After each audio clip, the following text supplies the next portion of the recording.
Assalamualaikum warahmatullahi wabarakatuh.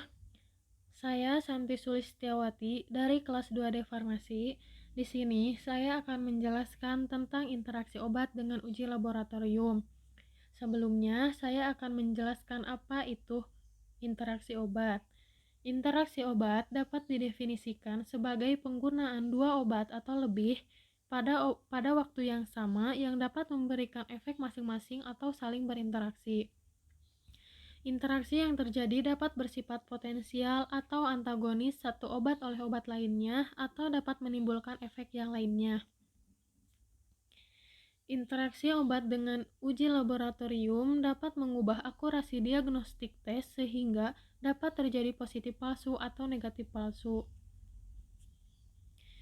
Interaksi obat dengan tes laboratorium dapat terjadi karena interferensi kimia seperti 1. Laksatif antraquinon dengan uji urin. Laksatif antraquinon dapat mempengaruhi uji urin untuk urobilinogen atau oleh perubahan dan zat yang diukur. Apabila mengevaluasi status kesehatan pasien, maka apoteker harus mempertimbangkan efek terapi obat pada hasil uji diagnostik tersebut. Yang kedua, laksatif antraquinon dengan tes tiroid. Laksatif antraquinon dapat mempengaruhi hasil tes yang dilakukan tidak akurat dengan efek toksik yang dihasilkan jika digunakan. Yang ketiga, asam aksorbat dosis besar dengan dapat mempengaruhi teknis analisis. Yang keempat, kontrasepsi oral mempengaruhi kurang lebih jenis tes laboratorium.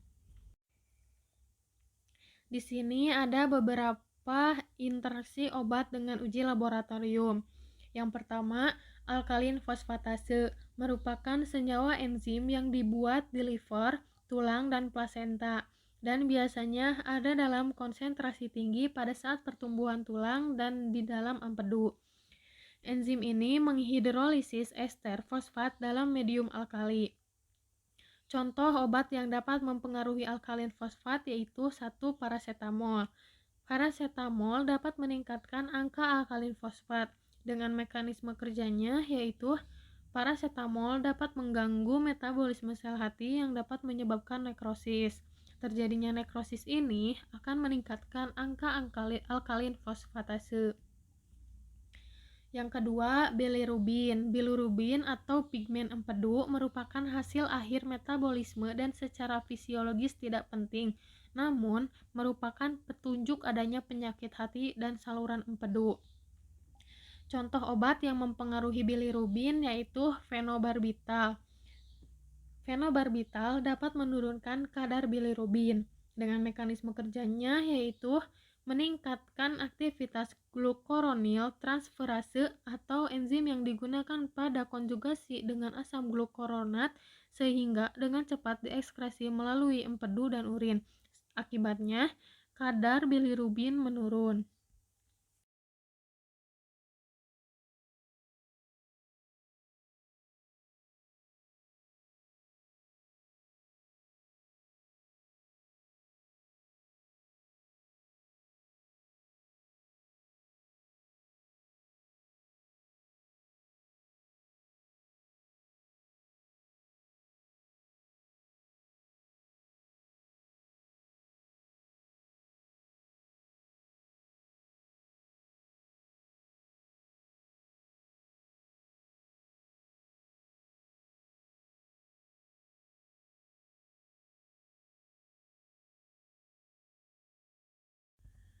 Contoh obat yang pertama yaitu furosemid.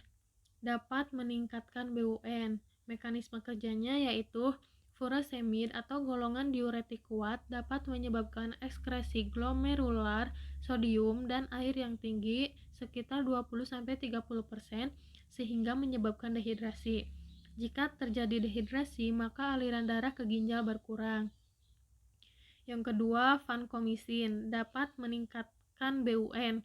Mekanisme kerjanya yaitu vancomycin dapat menyebabkan ginjal tidak bekerja dengan baik, pengeluaran urea nitrogen menjadi terhambat sehingga kadarnya dalam darah meningkat. Yang ketiga, piroxicam sedikit dapat meningkatkan kadar.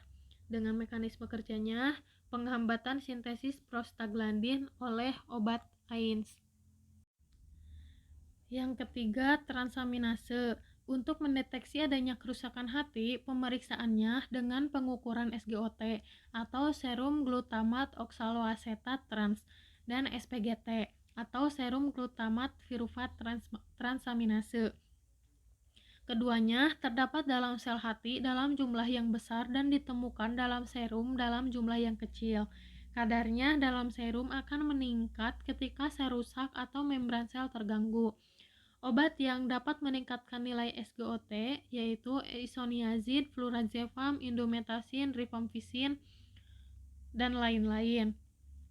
Isoniazid dapat menimbulkan ikterus dan kerusakan hati yang fatal akibat terjadinya nekrosis multilobular, sehingga hal ini menyebabkan peningkatan aktivitas enzim transaminase.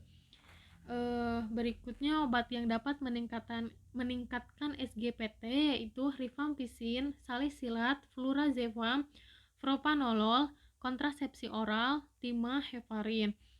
Rifampicin dengan mekanisme kerjanya yaitu rifampicin dapat meningkatkan hepatotoksik sehingga menyebabkan peningkatan aktivitas enzim transaminase. Sekian materi dari saya, mohon maaf apabila ada salah-salah kata. Terima kasih atas perhatiannya. Wassalamualaikum warahmatullahi wabarakatuh.